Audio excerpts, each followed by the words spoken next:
आज राज्यातील शासकीय कर्मचारी, या जिल्हा परिषदचे कर्मचारी, आरोग्य विभागातील कर्मचारी आणि शिक्षकेतर कर्मचारी सुमारे 17 लाख कर्मचारी आज या राज्यव्यापी बेमुदत संपावर गेलेले आहे। आपण सध्या भंडारा जिल्ह्यातील या सामान्य रुग्णालय परिसरात आहोत।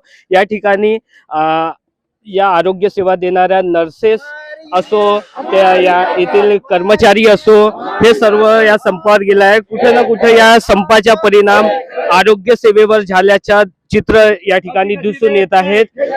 या ठिकाणी काही संपकरी कर्मचारी आपल्या सोबत आहेत, जाणून घेऊयात ते त्यांच्याकडून। दादा, कशा पद्धतीचा हा संप आहे आणि काय परिणाम झाला या आरोग्य सेवेवर? हा संप आम्ही एक आमच्या जे मागण्या आहे त्या अनुषंगाने हा केलेला एक संप आहे।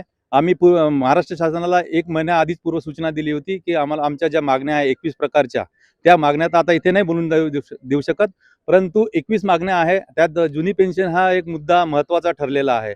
आज भंडारा जिल्ह्यातील आरोग्य यंत्रणा ही ठप्प झालेली आहे, हे तुम्हाला चित्र दिसूनच येत आहे। आम्ही सर्व नर्सिंग परिचर्या संवर्ग, क्लरिकल ग्रेड, टेक्निशियन हे सर्व संवर्ग आज या संपात सहभागी झालेले आहे। या संपाचा परिणाम रुग्णसेवेवर होऊ नये याकरिता शासनाने आमच्या ज्या मागण्या आहे त्या तातडीने मार्गी लावाव्या आणि जे RNPS म्हणत आहे तर त्याच्या पण त्यांनी नवीन सूचना किंवा गाईडलाईन्स त्यांनी आम्हाला अद्यापर्यंत सादर केलेल्या नाही आहे, त्याची मागणी आमची आहे। पण जास्तीत जास्त सर्व कर्मचाऱ्यांचं असं म्हणणं आहे की आम्हाला जुनी पेन्शन ही जशीच्या तशीच लावावी, एवढेच आमची मागणी आहे। धन्यवाद।